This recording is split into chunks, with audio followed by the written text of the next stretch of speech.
Hello everyone and welcome to another video with Immigrate with French. Today we'll talk about the most important pronunciation rules. But before starting, I just want to set up one expectation. That is, this video is not going to be a deep dive into the rules of the French phonetics or the science of pronunciation. It is rather going to be a practical lesson regarding how to pronounce the different letters and letter combinations that you can see and use every day. There are so many videos and courses out there explaining in great detail the rules of French phonetics. So if you would like more detail, you can refer to those. But in today's lesson, we'll talk about the most practical aspects and how in brief and in a practical manner, how you can pronounce the different letters in French. It's going to be very helpful for you if you are learning French for daily life, for work, or if you are preparing for the TEF and TCF Canada exam and you want to gain some more confidence with your French pronunciation. I myself have learned French as a second language, and so I do understand which sounds or which pronunciation rules tend to confuse beginners, and I'll try to help you with these in a simple and quick manner. So let's get started. The goal in today's lesson is not to memorize vocab. I mean, you're definitely welcome to do so if you want. I have included the meanings if you are curious what these words mean, or if you have maybe come across it one time and you cannot just remember it. But my goal today is to focus on the pronunciation. So please focus mostly on how to pronounce it, how to read it, because without context, it might be a bit difficult to build vocabulary. So, going back to our first letter is S, and S will sound like English S when it's in the beginning of the word. Some examples: soleil, salade, sport. Again, soleil, salade, sport.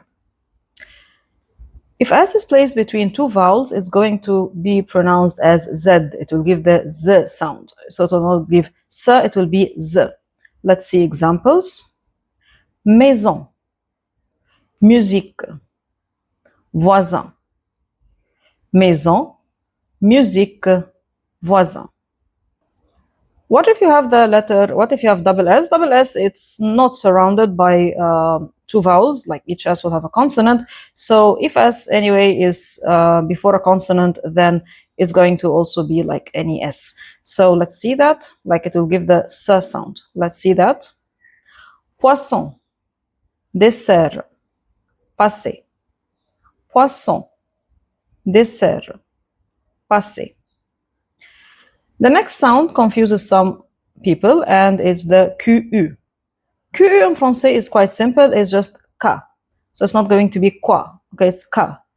Par exemple, quatre, qui, qualité. Quatre, qui, qualité. CH en français will sound like sh, the sound of SH in English. Chat, chambre, chocolat. Chat, chambre, chocolat. The E will sound as E in C, so it will be ici, livre, vite.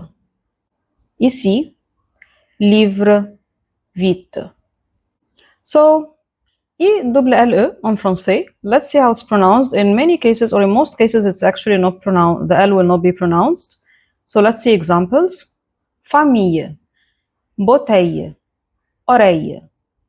Famille, bouteille, oreille. However, there are exceptions when actually the L will be pronounced. So these are the exceptions and not the rule. So don't get confused when you see that. The exceptions are ville, mille, tranquille. Again, ville, mille, tranquille. Now comes the letter R. Usually French people, many people will pronounce it like, will give a gargling sound. It will be like pronounced as R, okay? So it will sound something like rouge. You can give it a try. In many nationalities, you have this R sound.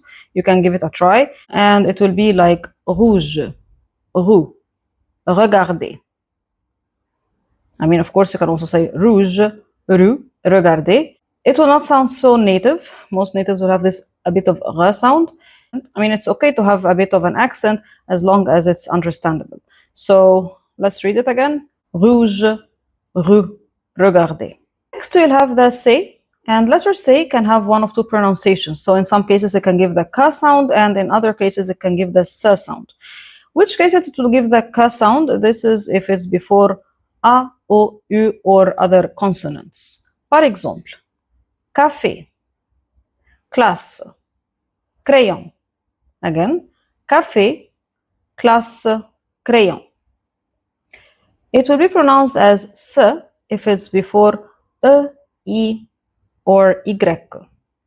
Again, it will be sound like s if it's before e, I, or y. Par exemple, son, cinéma, cycle. Son, cinéma, cycle. Next comes the letter J.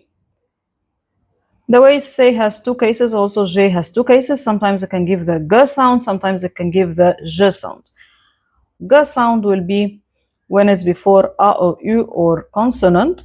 Par exemple, garçon. Garçon. And here the say also became S because it's CCD. If you don't remember it, please check this previous video about accent. So this will be garçon. Grand. Glace. Garçon, grand, glace. The letter J can also give the J sound. It's like, for example, the famous name George. So why does this happen? It happens when the letter J is before E, I, or Y. So it will become gentil, girafe, gymnastique, gentil, girafe, gymnastique.